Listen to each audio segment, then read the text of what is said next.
Welcome, everyone, to the April 2026 meeting of the Humanist Society of Santa Barbara. Our meeting today is being co-sponsored by the Free Thought Society. My name is Judy Flattery. I'm the current president of the Humanist Society. We are a 501c3 educational nonprofit founded about 30 years ago. If you're not familiar with humanism, humanism is a philosophy that embraces the natural world and rejects the supernatural, and positively affirms our ability and our responsibility to lead ethical lives of personal fulfillment that aspire to the greater good of humanity. Our website is sbhumanist.org. And we encourage you also to subscribe to our Meetup channel to be informed about upcoming events. And if you happen to miss one of our wonderful speaker presentations, they can be found eventually on our YouTube channel, which currently contains close to 100 of our past speaker events. If you're interested in becoming a member and supporting us, you can contact Mary Taylor at that address, and free of charge, we're happy to email you copies of our monthly newsletter, The Secular Circular. David? Hey, thanks, Judy. And hello, everyone. I'm David Kondo on behalf of the Free Thought Society and as the new vice president. I want to welcome you to our April 2026 event featuring Dr. Jeremy Berg. We are pleased to be co-hosting this event with the Humanist Society of Santa Barbara. And like them, the Free Thought Society is a 501c3 educational nonprofit organization. We were founded almost 35 years ago, and you can find us on the web at ftsociety.org.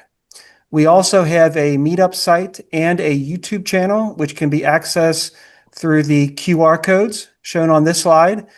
So the Free Thought Society also has a complimentary e-zine published quarterly to anybody who is interested in what we advocate and what we do. And if you provide your email address, you'll receive notice when the e-zine is available for online viewing. We do love to publish journey stories, especially, as well as other free thought and humanist-related articles. So if you're a writer, please contact us about including your voice in a future publication. We also offer volunteer opportunities as well for a variety of initiatives. Now I'm going to share the introduction of Jeremy Berg with Judy Flattery. Thanks. Jeremy Berg's presentation is entitled, The Best of Times, the Worst of Times.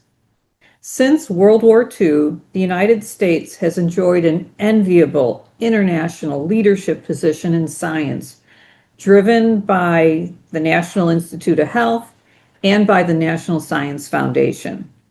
As free thinkers and as humanists, we acknowledge and appreciate the profound contributions and the potential of science in addressing our societal challenges. However, the first year of the current administration in the United States has been tremendously damaging to the American scientific enterprise, with unprecedented grant delays, terminations, realignments with agency priorities, staff terminations, and more. Dr. Berg will tell us about the various ways the scientific community has met and responded to these challenges. Members of the public, like us, who depend on advances made by science for our well-being, for our planet's well-being, and for economic prosperity, must be engaged to understand what is happening and to speak up. I'd like to share a personal reflection. The National Science Foundation. The National Science Foundation has had a profound effect on my life. In 1975, I was a high school junior living in the suburbs of Buffalo, New York. I was the daughter of a first-generation college graduate who himself was the son of an unschooled, non-English speaking immigrant parents. And his father had passed away. He was being raised by his mom, along with 10 brothers and sisters. So in the spring of 75, one of my classmates in pre-calculus handed me a brochure and said, hey, look what I picked up at the guidance office. The National Science Foundation is sponsoring this 6-week program for 50 high school students for a summer math program at San Diego State University. And I had never been to California or San Diego. I had never been west of Erie, Pennsylvania. And as I read through the brochure, I saw that in addition to 6 weeks of fairly rigorous math classes like topology and set theory, the program promised group trips to Disneyland, La Jolla Beach, Balboa Park, and the San Diego Zoo. Plus, I liked math, I was good at it, so I was intrigued, but I didn't know if I was good enough for this program. Now, you see there in the corner on the brochure, I actually took a red pen and drew a picture of myself walking in San Diego State University carrying my luggage. So I was imagining myself being there. So I took a shot, I applied, and I was accepted as one of the 50. I traveled to San Diego, which was an absolute revelation for a Buffalo girl. I decided California, wow, that's the place to be. And being student colleagues with 49 other really smart and talented students from across the US boosted my confidence and likely had something to do with me taking on the challenge of becoming an engineer and other challenges I've taken on since then. It also probably had a lot to do with why I've been living in California for 30 of the last 50 years.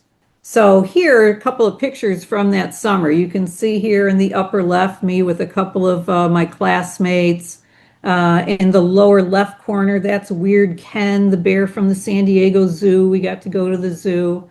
The lower right, you see there's two of our professors, Arnie Vallone and Professor Elwin.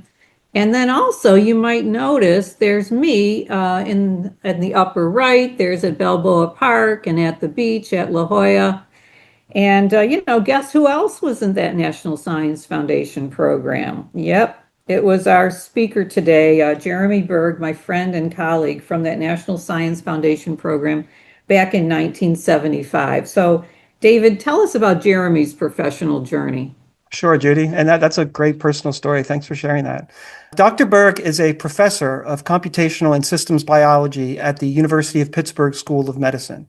He received his bachelor's, master's, and PhD degrees in the field of chemistry, and he started as an assistant professor of chemistry at Johns Hopkins University in 1986. He then moved to the Johns Hopkins School of Medicine as director of the Department of Biophysics and Biophysical Chemistry in 1990.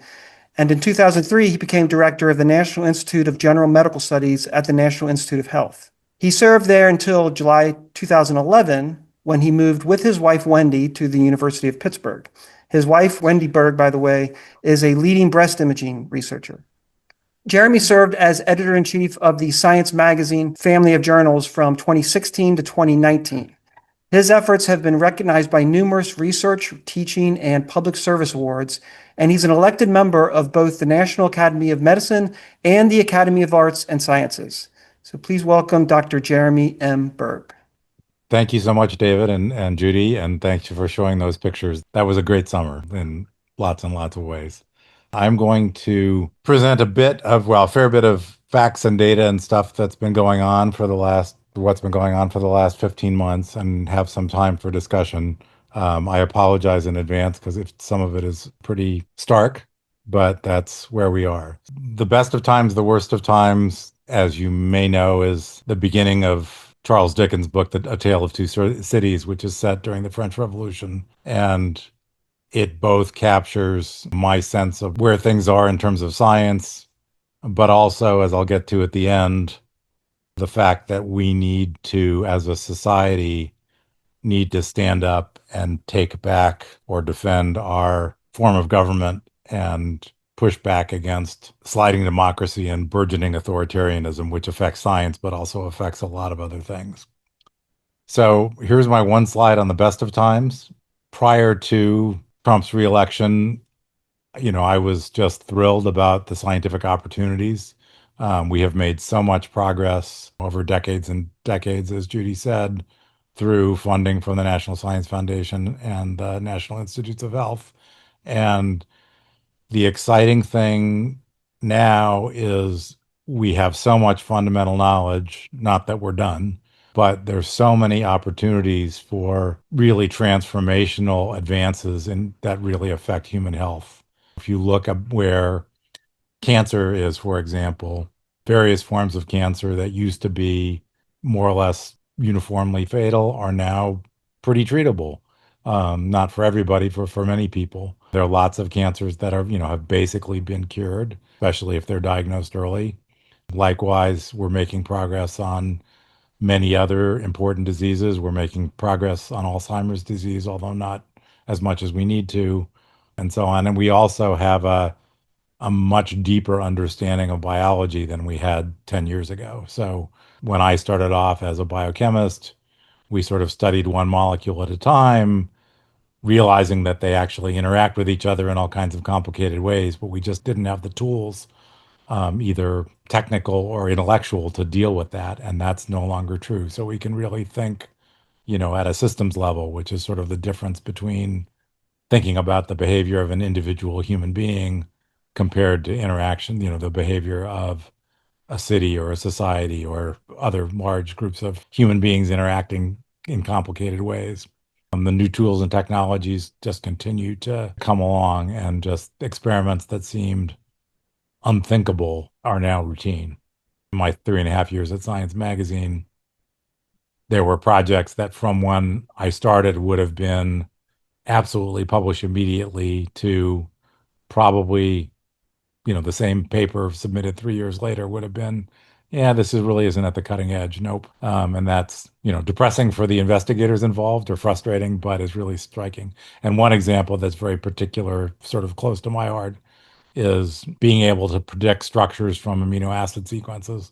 This is a problem that goes back to the 1950s or 60s, where everybody sort of knew in principle this should be solvable. And then people spent the next close to 50 years working on it and not getting anywhere really, and making little bits of progress, but it was all incremental and not very useful. And then about 5 years ago, through work from DeepMind, which is a Google subsidiary in the UK, with data that had been collected and curated by mostly academic scientists around the world and stored in a large database, they developed a sort of AI machine learning tool that can more or less solve this problem, not for everything, but for many things. And they won the Nobel Prize just a few years later. So that's changed how I do my own science. Problems that used to take me, years of work now take me 10 minutes on the internet. So the question is, once again, what the question is. You have the tools, you just have to ask more interesting questions. So that's really the best of times. So the worst of times, starting January 20th, when Trump was elected, I thought that there would be the normal sort of policy disputes and, differences of opinion and various attempts to reform NIH in various ways that I was going to have to engage about. But it has been much deeper and much more severe than I ever imagined. Even when I was trying to imagine the worst, I didn't come close. I used to have slides with a list of all the different things that were going on, and one of my NIH colleagues suggested that I just put them on Picasso's Guernica, since it sort of summed up the sort of horror of the whole thing. So there have been grant terminations and big budget cuts proposed, and payments frozen, attempted appointing completely non-qualified people for positions, grant terminations, ban phrases, et cetera, et cetera, et cetera. I'll talk about a few of these, but it's just been an onslaught, and it's happening on a almost daily, certainly weekly basis. There's some new thing going on.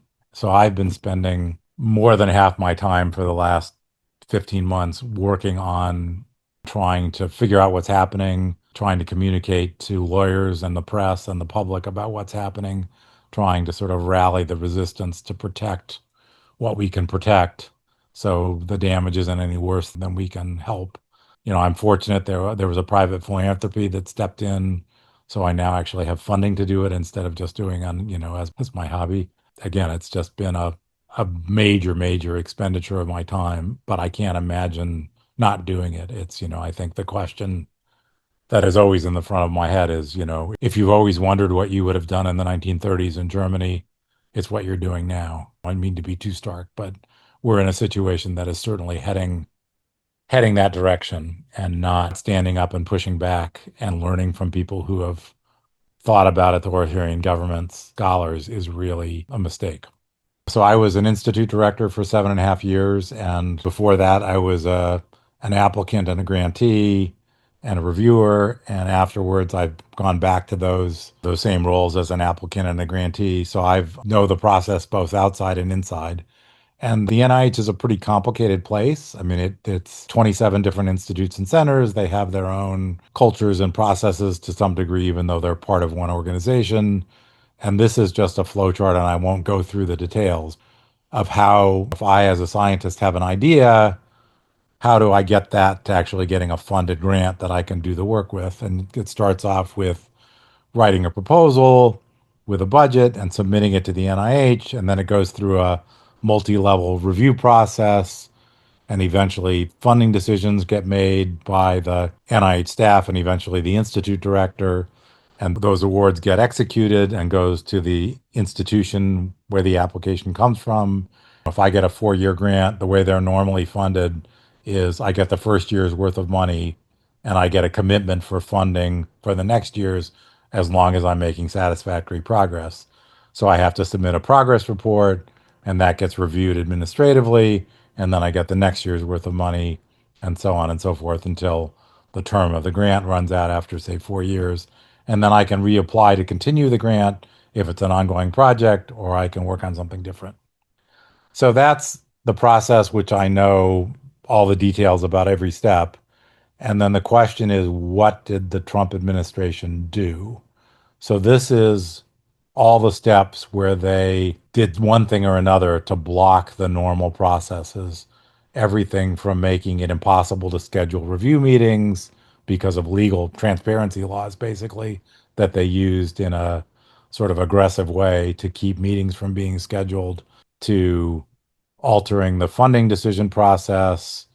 There are now more than half of the institute director positions are vacant and are filled by acting people.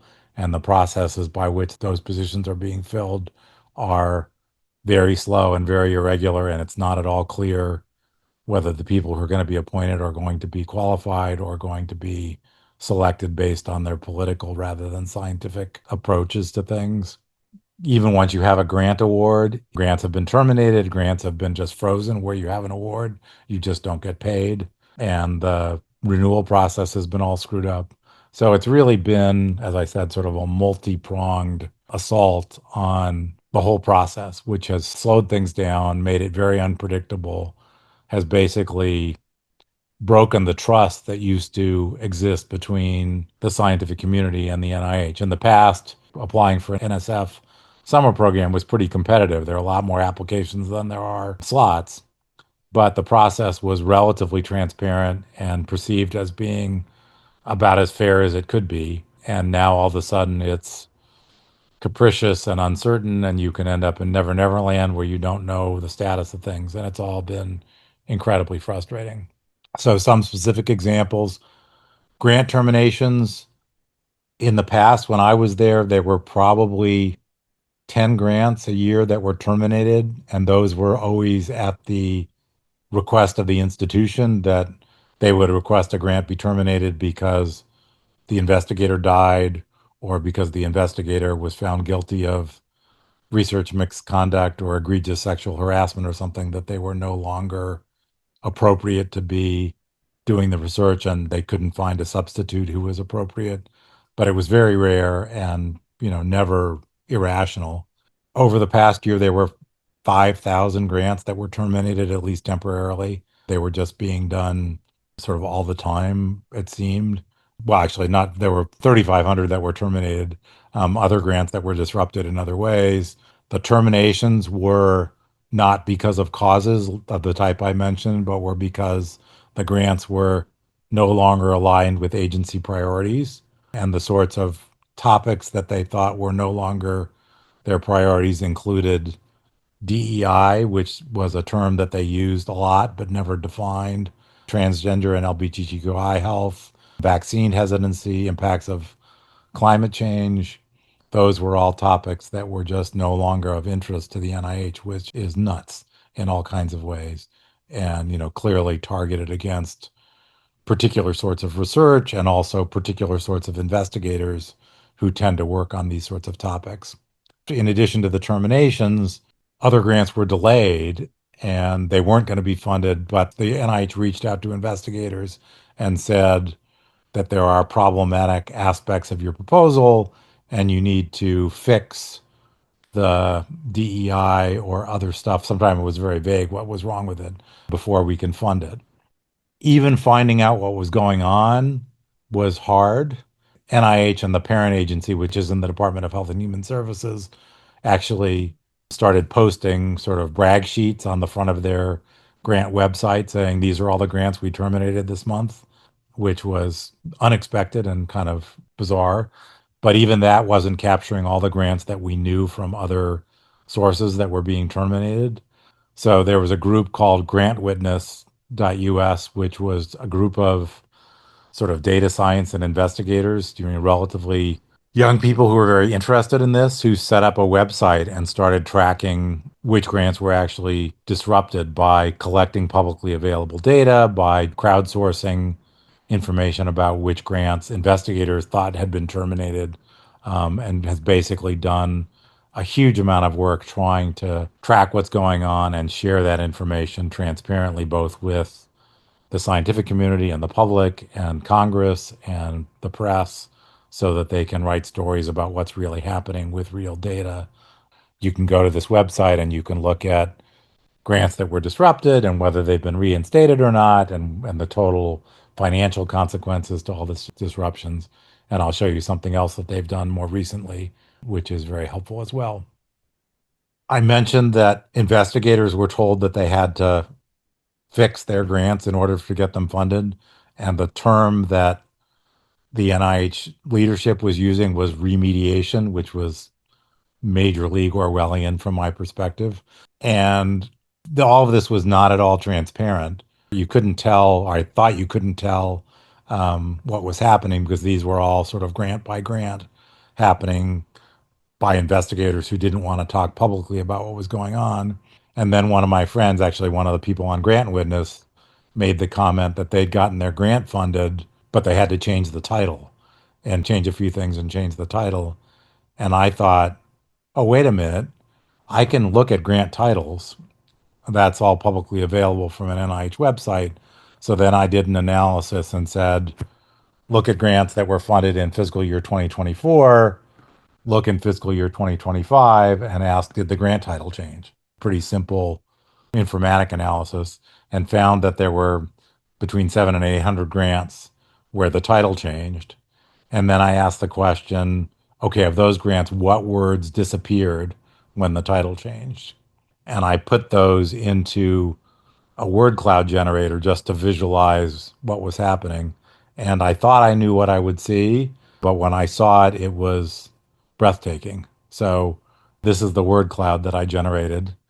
Health equity, health disparities, diversity, Black, minority, racial, vaccine, sexual, ethnic, basically COVID, everything that I expected to be there was there in more or less the proportion that I expected it to be there, which was sort of reassuring that I understood what was happening, but was also a pretty stark depiction of all the research that was being potentially distorted. Investigators were put in a kind of an impossible situation because their choices were taking the term health equity out of their proposal, and maybe de-emphasizing the health equity aspect of their proposal, or not get their grant funded. So if they wanted the money to do the research, they had to make the changes. If they stuck to their principles and didn't make the changes, then they wouldn't get the money and couldn't do the research. So it's a real Sophie's choice situation.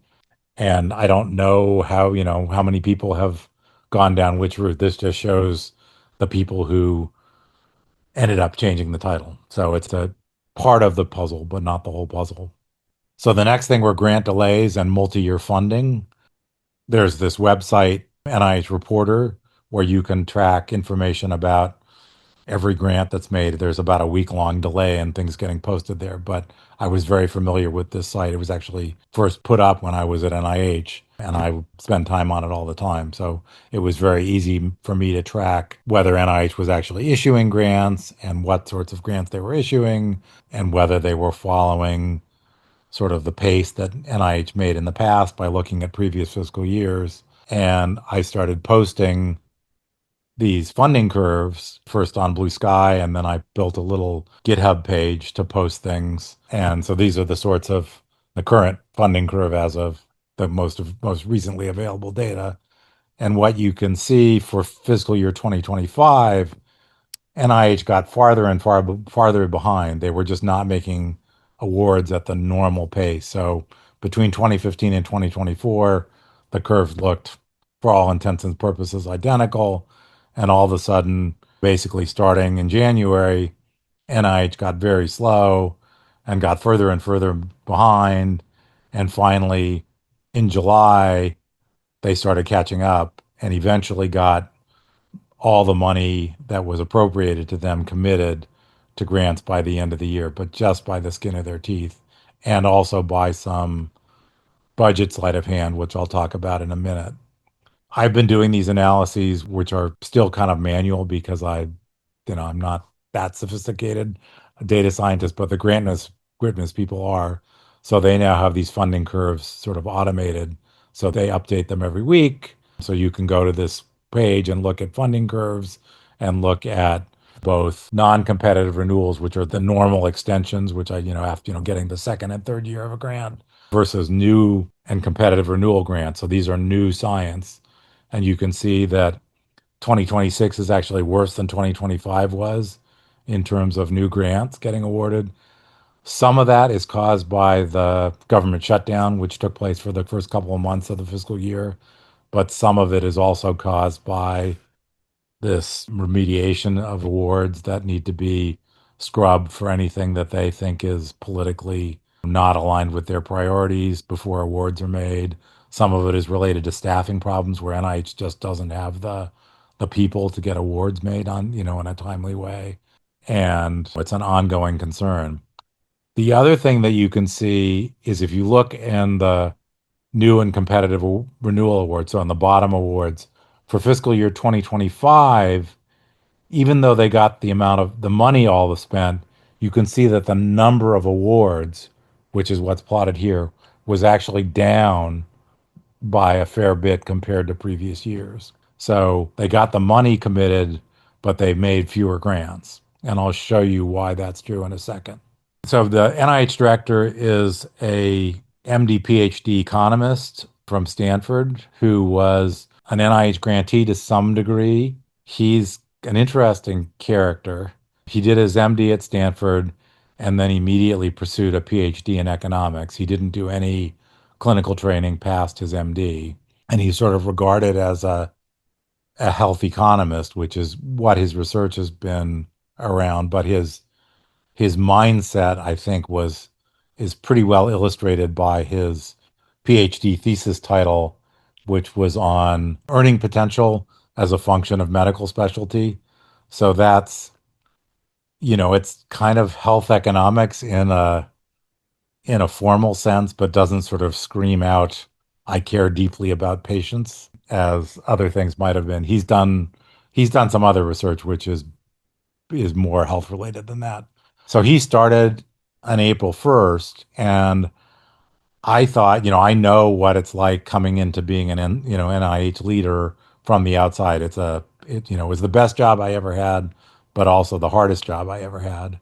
And the learning curve is, at least a year long. And, I was at NIGMS for probably a couple of months before there wasn't at least one meeting on my calendar every day where I kind of didn't know what the heck the meeting was for. And I had to get briefed about why I was there. And, particularly if I was chairing the meeting, it was good to know that sort of thing. So I thought, I feel for this poor guy. He's drinking out of a fire hose. He's running the entire NIH. He probably doesn't even know what he doesn't know.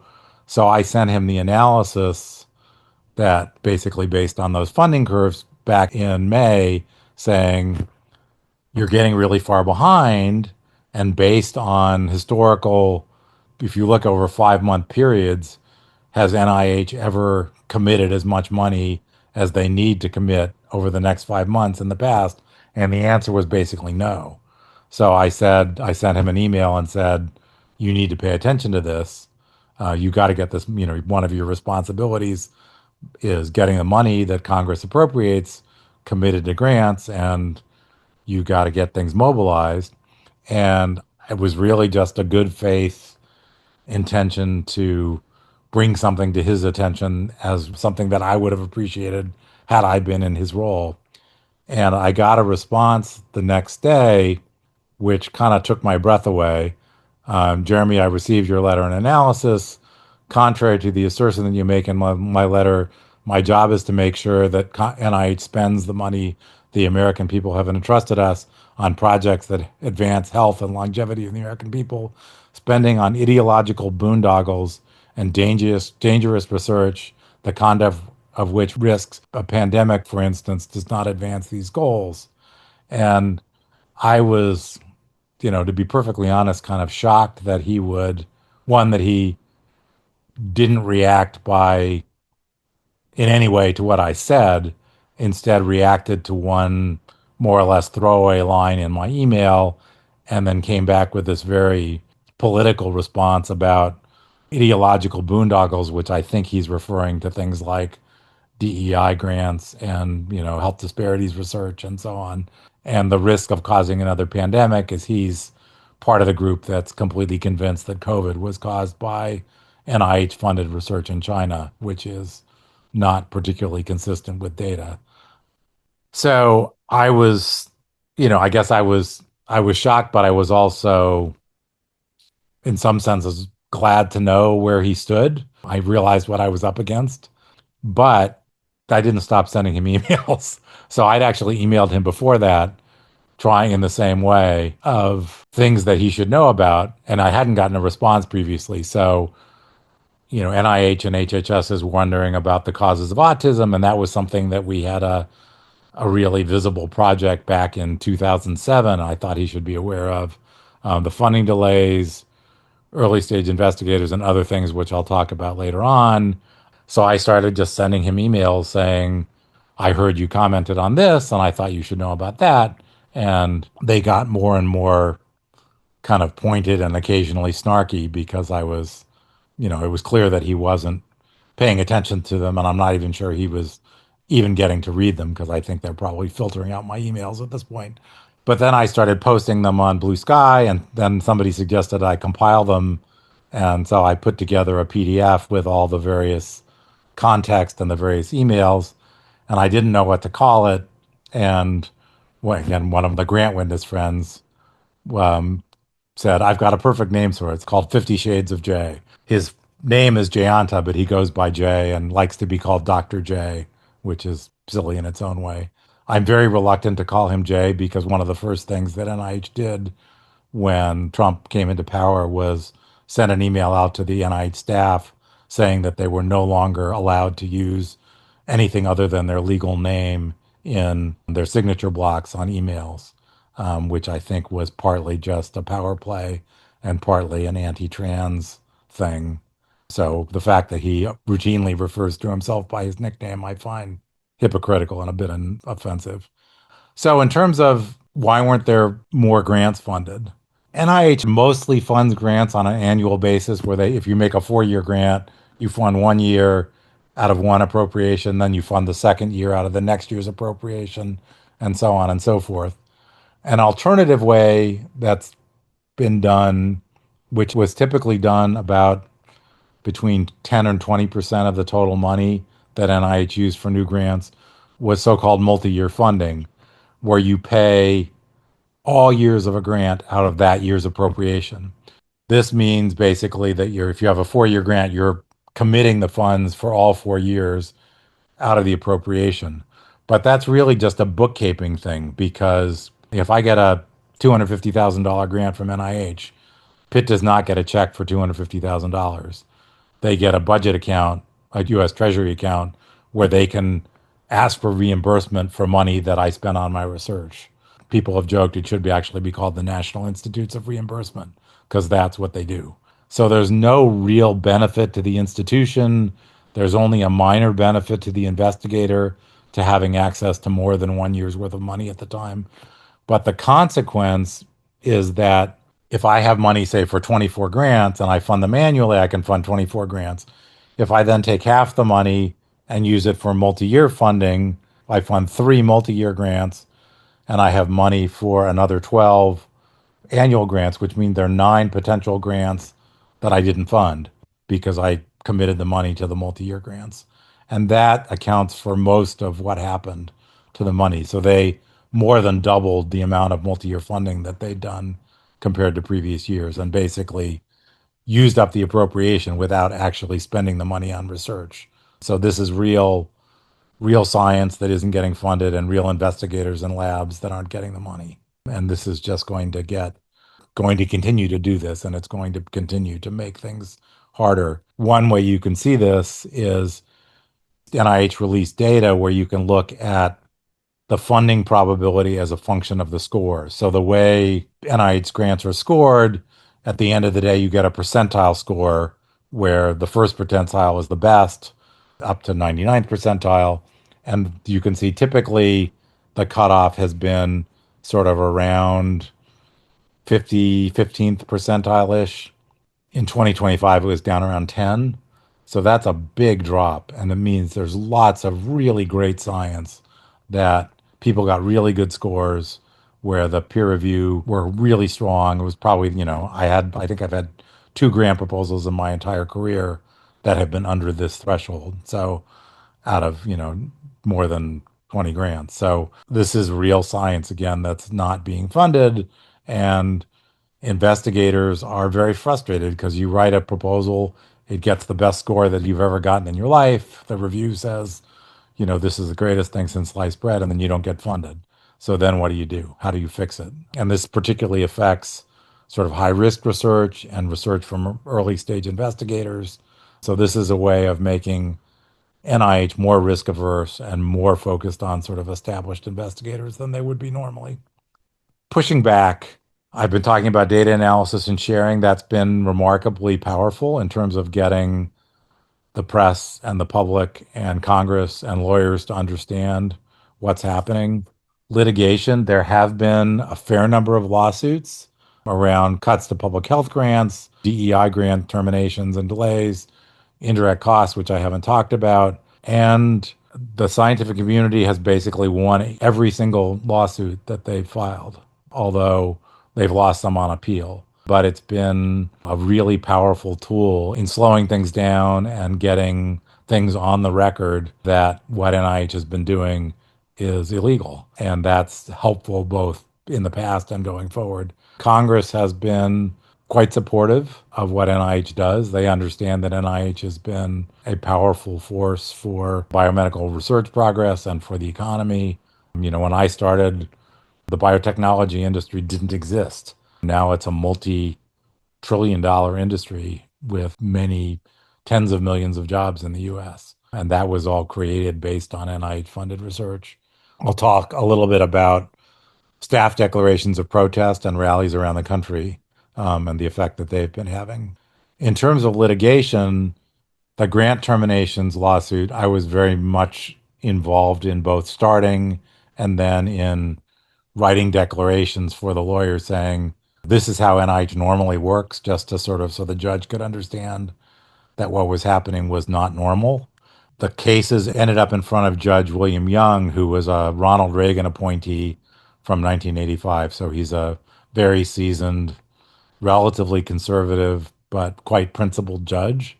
And he ruled incredibly strongly against NIH about these grant terminations. And the one part of his opinion, which I really liked, was the public officials in their haste to appease the executive simply moves too fast and broke things, including the law. So basically, the ruling was that these terminations were arbitrary and capricious, which is a violation of the Administrative Procedure Act and also violated explicit laws from Congress about NIH appropriations. So that was good. This got appealed to the Supreme Court, and the Supreme Court issued a very frustrating split decision, which was that they ruled 5-4 that the grant terminations were probably illegal, but they also ruled 5-4 the other way, that the lawsuits were brought in the wrong court system and they had to be brought as contract violations rather than administrative procedure violations.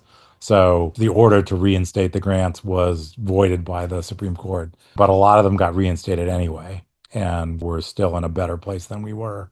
Congressional action, the president's budget for 2026 was a 40% cut to NIH, which would have been absolutely devastating. And both the House and the Senate said not going to happen and ended up with a small increase for NIH, a little less than 1%. And we're about to go through the same thing again with the president's budget is a 12% proposed cut. And Congress is already saying, yeah, we're not going to play this game.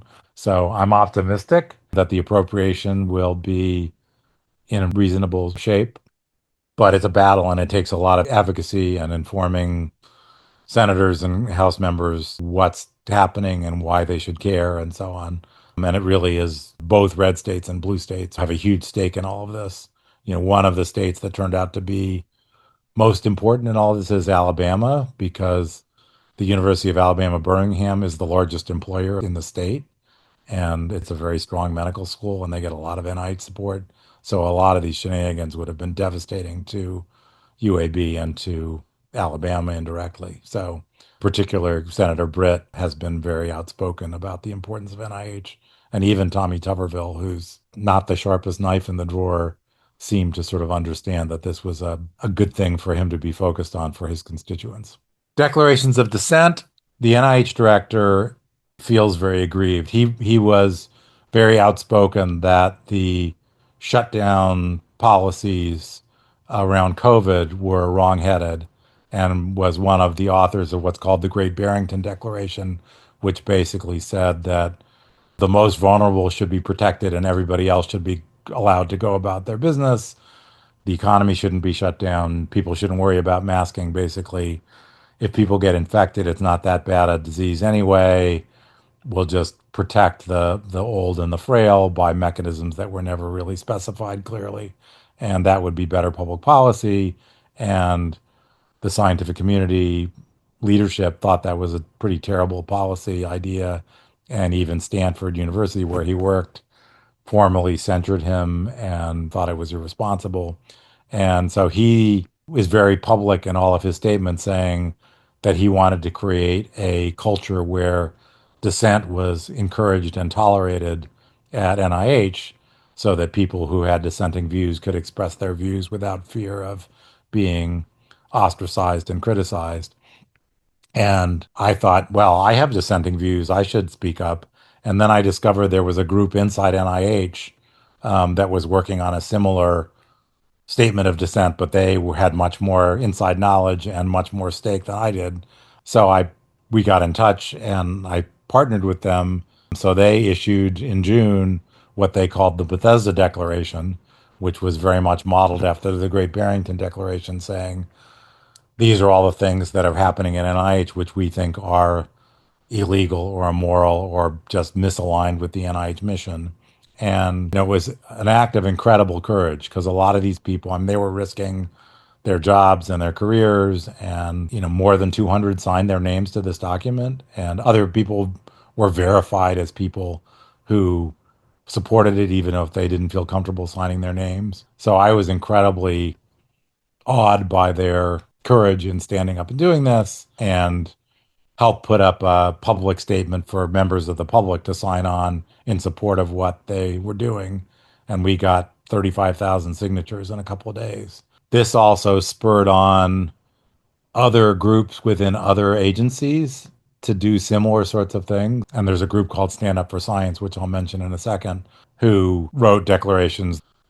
NASA wrote the Voyager Declaration, FEMA wrote the Katrina Declaration, the EPA wrote a declaration, NSF wrote a declaration, and all of these things got a fair bit of public attention and sort of aired what was happening within the institutions.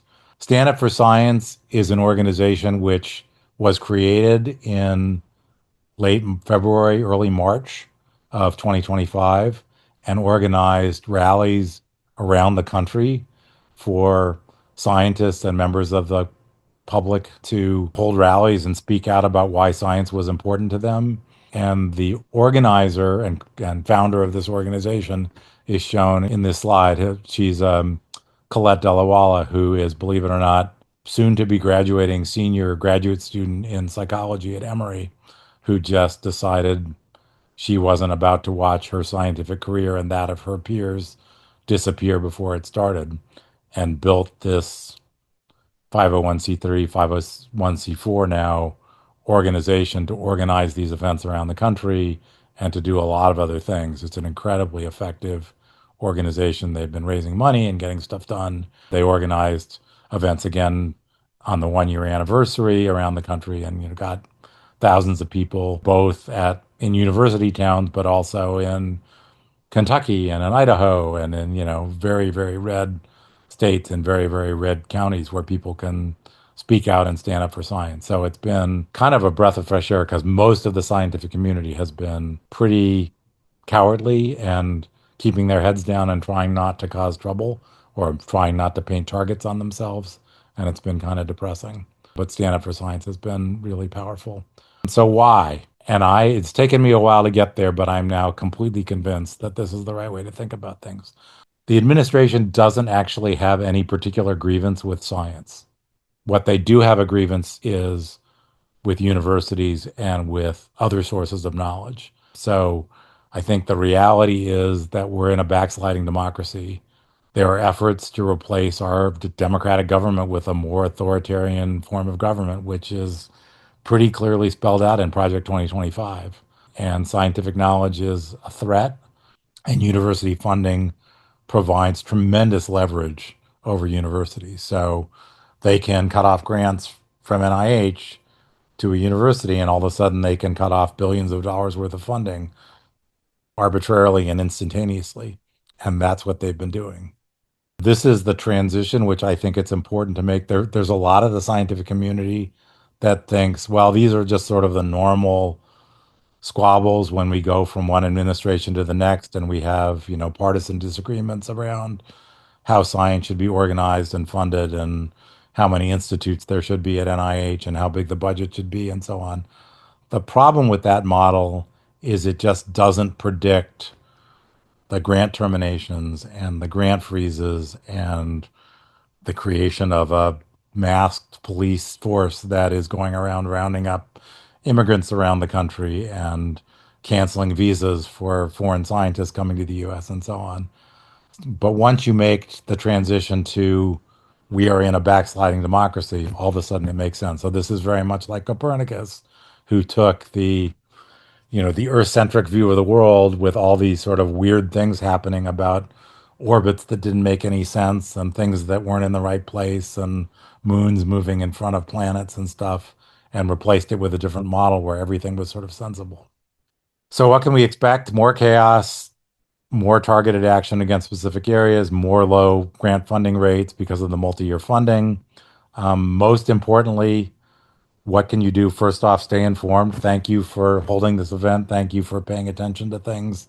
Thank you for relying on reason. Really powerful tool. Build communities. Again, thank you. All of this has been about communities.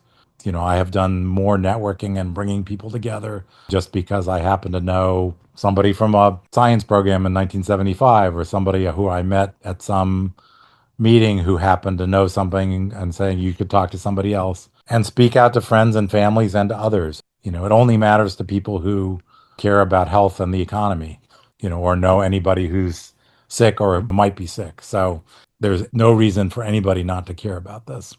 Here are just some resources, the various groups that have been involved. I've talked about many of them who've been trying to track information or write things about what's actually happening and what to do about it. Again, I'm very active on Blue Sky. So if you want to keep track of things on a daily basis, I'm usually posting stuff. It's a thing to do. Anyway, let me stop there and thank you very much for the opportunity again. And thank you for sharing this with us. And are you finding that, do you have any information, is the National Science Foundation being similarly impacted as NIH? So as depressing as this sounds, the NSF is worse. They have been, they've lost a lot of staff. They've been disrupted in lots of different ways. They lost their director. The new person who's been nominated is, believe it or not, not a scientist at all. He has an economics degree. He's a sort of investor with no science background at all. Their headquarters in Alexandria, Virginia, got taken away from them and given to the Department of Housing and Urban Development. So they're in sort of leased office space. if you go to the grant witness site, their funding curves are available there, and they look just as bad or worse than the NIH ones do. So Mm. it's bad, and it's, there's some areas that are hit worse than others. The main thing that they seem to be focused on is sort of artificial intelligence and stuff, but not normal things. And hopefully they'll get more on track, but it's very unclear. This is Glory, Mm. by the way, who decided to come visit. So, Hi, Glory. But if anybody has a question, let me know. You can unmute yourself or raise your hand. Hey, Judy, this is Dave. I had one question for Sure. Jeremy.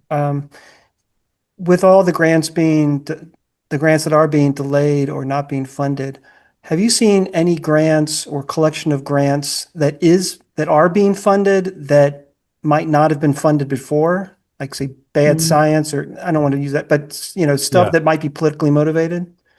I have certainly been looking at that. There's not any clear signal of anything like that happening yet. There have been a couple of specialized projects that um, ran the risk of being like that. So there was a big multi-million-dollar program for looking at causes of autism that was run in a very irregular way. And there was great fear that it was going to end up with a bunch of um, people with a political agenda about it and no knowledge of what was actually happening. But the grant that got funded, courtesy of lots of hard work from NIH staff, ended up looking pretty reasonable by investigators who actually know what they're doing. Um, so there is discussion about um, preferentially targeting grants to states that historically haven't gotten much NIH funding. But there's no evidence that that's happening yet. On the other hand, NIH isn't making very many grants at all, so it's not clear. Um, the good thing about the NIH peer review system is, um, you know, it will really stand out if they fund things that are just um, way beyond the pale. And most of the things that are in the sort of 15 to 20th percentile, that's pretty good science. So that's something to worry about. The one really concerning and offensive thing which did happen is the one institute director position that was filled. Actually, it wasn't one that was vacant, but a director was moved into a different position and they hired a new director. This is the National Institute of Environmental Health Sciences. The person who's in that role is kind of a not particularly noteworthy scientist from Duke. I mean, he's okay, but his main claim to fame is that um, he's college buddies of JD Vance and JD Vance presided over his wedding. So Okay. it doesn't scream sort of normal process and credentials to me anyway. Yeah. Judy, the other Judy F. Yes. Um, in speaking to us, this is preaching to the choir. Is there a group or something who can get out public service announcements or make the bigger public aware of these are the things, if anyone in your family has suffered from this, or this, is there a group who would have funding, who would be able to get out that more to the general public who really is not aware of what's going on? So, we are trying that in every way we can think of. I have, my wife, as I think David mentioned at the beginning, is a breast cancer researcher, and there's a organization in Pennsylvania called the Pennsylvania Breast Cancer Coalition, and through her, I got them to send out a newsletter that I wrote to 20,000 women across Pennsylvania who are concerned about breast cancer and breast cancer research. So if there are opportunities like that anybody can think of, we're all ears. Judy can share my contact information. Ideas like that matter. about once a month, I reach out to a bunch of right-wing media outlets and volunteer to appear on their shows to talk about this stuff, which is I sort of think about as like volunteering for an anesthesia-free colonoscopy. It's like on the one hand, I want them to say yes. On the other hand, if they say yes, I think I'm going to go, "What were you thinking?" But we just have to get the message out. I mean, that's we're doing pretty well in the sort of traditional media and the sort of left-leaning blogosphere media outlets, but I have some connections with more right-leaning places, and I'm posting things there, just because I've developed these partnerships, and it's any way we can do it, and also just one person at a time. I mean, the advantage of reaching out to, even if you're reaching out to the choir, many people in the choir have the uncle at Thanksgiving who's problematic, or other people who starting a conversation may be unpleasant and challenging. But I think if you can get through and listen to what they're concerned about, you can say, this is what's going on. And people say, oh, they would never not fund cancer research. And you can say, well, that's what they're doing. So, The example of that wonderful letter from Kennedy's granddaughter as she was dying from cancer, saying about my cousin and what he's doing in unfunding cancer research. So yes, they are, and there are people out there are speaking up, and I think that was a wonderful example. but, I think one thing that I've become very painfully aware of is just how siloed the information infrastructure is in the US. I mean, Mm. you know, people just get their news from particular places. And, I have 26,000 followers on Blue Sky, and I bet 100 of them are sort of slightly right leaning. Um, I'm glad to engage with them, but it's not it's not easy to get out there and have the sorts of good faith, fact-based discussions with people that one might like to have. Daniel. Thanks, Jeremy. You and Pete Buttigieg are the only prominent people I know that repeatedly go back to right-wing media trying to have meaningful conversations. Well, he's my hero in all this because he does it, and he does it so well, and he's so good for their ratings that they keep inviting him back, even though Yeah. And he never manages to get rattled. I sit there Oh and yeah. yell at the TV, and he's just calm and cool. So yeah. Yeah, well, he also, I mean, he sort of hands them their butts every time, and they still invite him back to do it again, which Yeah, it's is amazing. great. My question, and I apologize in advance, I tuned in a little late for your conference. Is there are there a lot of scientists that are being offered positions outside of the U.S., Europe and Asia and so on, et cetera? In other words, the brain drain, is that happening as far as you can see? Um, Absolutely, although the extent of it isn't clear. Certainly, younger people are, well, the Mm. worst thing is we used to be a magnet for people from overseas to come to the US to train and Right. make time stay here. And I think that period is gone. Yeah. People just aren't coming. They aren't welcome. The logistics of coming here with visas and everything else is a complete nightmare. Yeah. If they come here, they can't go back to their home country without not being able to get back in. And there are great opportunities in Europe and Australia and China and other places. So that Mhm. part I think is just part of our history, which is going to be very hard to get back.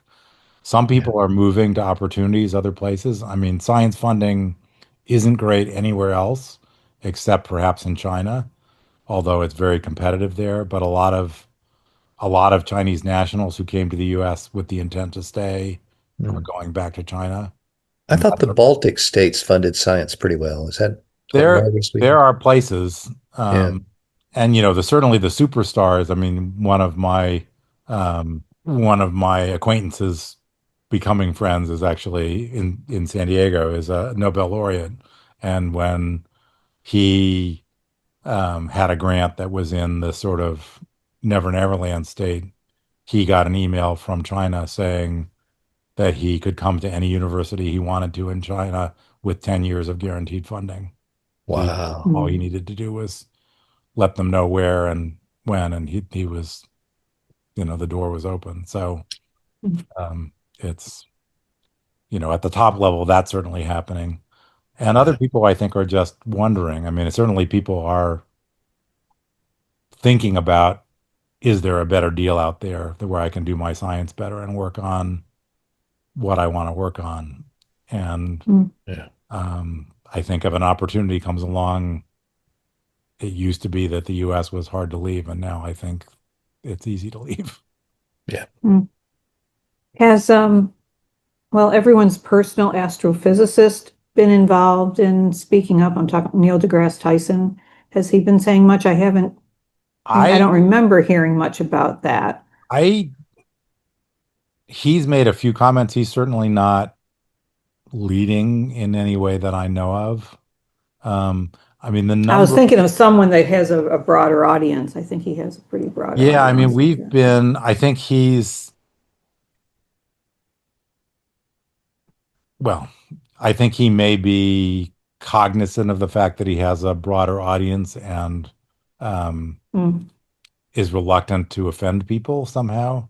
But, maybe I think that's been true of the scientific speculation. establishment in general. The National Academies of Science have been woefully quiet about everything and even actively complicit in some ways.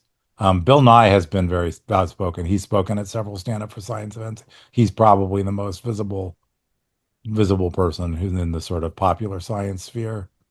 Um, Okay. I have to tell one Neil deGrasse Tyson story. Back when I was in NIH, I was speaking at a meeting, um, and I saw he was on the program, and I thought, "Oh, this is cool. This is really great." And then I got the program. Turns out I was speaking exactly after him in the same session. I thought, "Oh, perfect, wonderful." So, He was your warm-up act. You just got to think of it right, that way, your exactly. My talk warm-up actually act. went well, and I was very glad. In the meet the speaker afterward, I had 5 people waiting to talk to me, with the 50 or 60 talking to him. So I regard that as a moral victory. It's funny. Do we have any other comments or questions? I'm being cognizant of the time here. Suzette, you've got a question? I do. Something just popped into my head. Thank you so much, Jeremy. I really enjoyed um, everything that you spoke about and what you're going through and have been through, and who knows what the future is. It doesn't look great either. How much of an impact is AI going to do to the scientific? I know it's going to be different. I mean, Yeah, science encompasses a vast area. So, I mean, but generally. yeah. So the impact is going to be potentially huge in a bad way, potentially quite big in a good way. Mhm. But it's definitely a work in progress. And again, I think that, it's, putting on the sort of sliding democracy front. What's going on with AI is partly technology, but partly, it's the billionaires Mhm. building stuff and, taking over our power grid and, doing all these things that are entirely intended to solidify their power. Some of the good things. So in my wife's world, she reads, mammograms and other breast imaging studies for a living, and it's clear that AI is going to transform some aspects of that. Mhm. Or it's going to be different. That AI is going to be able to, particularly, to look at a whole bunch of mammograms and say, this 60 or 70% are clearly negative and aren't worth looking at. So you only need expert radiologists to look at the ones where there's something going on to try to figure out what's scary and what's normal variations. Mhm. Um, there are lots of fields where it's going to have, I mean, it's incredibly powerful for lots of different things. On the other hand, there are two things that I'm very mindful of. One is there was an interview with a AI guy from Britain, from the UK, about 3 months ago, where he was talking about all the wonderful things about large language models and so on. And he said, so what sorts of problems is AI not good at? And he said he thought about it and then said, basically anytime it has to get the right answer. Um, Yeah. which Yeah. which is, there's a big difference between writing a sort of reasonably tone competent email and getting a scientific fact right or whatever else. And I think keeping that in mind is important. The other thing is that AI is a wonderful way of basically hardwiring all your biases. So, it basically takes all your behavior in the past and say, let's build a model that will do that going forward, which is great if you want to, mimic the style of Hemingway. You can just feed in all his writings and it can write whatever you want in Hemingway's voice. On the other hand, probably 10 or 15 years ago, Amazon did an early machine learning project where they wanted to um, build an AI system to automate their HR system. So they took all the resumes of people they looked at and looked at the people they interviewed and looked at the people they hired and said, can we train a system that will make the same decisions that we did? And they did, and it did a really good job reproducing what they did. And its main characteristic that it would under no circumstances hire a woman. Um, Wow. and so Yeah. then they said, oh shit, that's not great. And so they Right. fixed it Yeah. and they took all their resumes and they scrubbed it for anything that looked like it was gender identifying. And then they retrained it on all these scrubbed resumes and discovered that the system was really good at figuring out whether somebody was a woman or not. So it would know never to hire them. Um, Jeez. so, so Yeah. there are things like that. I mean, in healthcare, there was a serious paper in pathology a few months ago where people were looking at cancer diagnosis pathology slides and sort of recommending clinical course of action. And there was a collection um, of slides where it recommended much less aggressive treatment, which was probably inappropriately less aggressive. Mm. They couldn't figure out why. And then they figured it out. And it turns out that it was figuring out who was black. Oh And my no God. pathologist knows how to do that.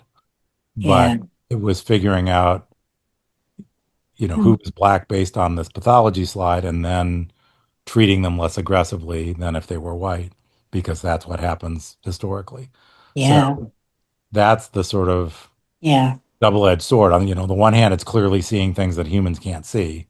Right. On the other hand, without care, it's going to do really dangerous and awful things now in a way, well, but AI says it's true. It's like, yeah, well, Yeah. Right. Yeah. so does your, Red flags. just Yeah. uncle and I don't know. Yeah. So, Wow. Yeah. All right. but great question. I mean, Oh, it's thank you. definitely Thank something you, to Suzette. think about and trying to track. Yeah. Because I'm not enthusiastic. I understand it's the future. I understand we're going to have it. But I think that right now it's very aggressive. The enthusiasm by some people, not everyone. Some people are cautious and maybe not as cautious as I am. Math problems, I mean, certain things I can certainly understand that it would be very helpful. But I think, again, my argument is that we don't use philosophy a lot in this country. We don't think about other uh, uh, perspectives on things, especially tech things. And I think that we get very aggressive and then the mistakes happen. I mean, just like with robotics, I'm no expert on any of this. I'm not even really a techie, but I just want to proceed with a little more caution. That's all. All right. Yeah, well, Thanks, Suzette. Thanks for those comments. one story which I think sort of sums up part of the dilemma that you're talking about is I got two emails the same day. One was an email saying that University of Pittsburgh had signed an agreement with an AI company to make their technology available to pit faculty to develop models and do stuff in a way that was relatively protected for, in terms of security and privacy and so on, but was still sort of pushing this AI onto the faculty and students in a big way. And the same day I got an email saying that this company had settled a lawsuit for pirating textbooks and so on, including a textbook that I wrote, and that I had to fill out forms so I could get, thousands of dollars of reimbursement for their misappropriating, Yeah. copyrighted material. Yep. And, their argument was, well, our business model doesn't work at all if we actually have to pay for all the information that we're feeding into our systems. And it was like, Yep. that's also true for the bank robbery model. I mean, sometimes a perfectly good, business model. So Yeah. If there are no other questions, Jeremy, thank you so much for coming and sharing this with us. I will share with you various sorts of contact information, both emails and Signal and things like that. And if anybody has any reactions, ideas, no matter how crazy they are, I'm all ears. I mean, that's one thing that I've learned over this period of time is I have absolutely no ability to judge with what's going to matter. And sometimes ideas that seem completely cockamamie and useless turn out to be really important. And sometimes things that I think are going to be incredibly impactful just kind of land up with a thud. So just keep shooting shots on goal. Thanks everybody for attending. We're an all-volunteer organization. Donations are gratefully accepted. If you wish to donate, there's our QR code in the Free Thought Society's website. But more than anything, we appreciate Jeremy for your talk, and we appreciate all of you for attending today and supporting our societies. Thank you. Thank you for the invitation. You're welcome.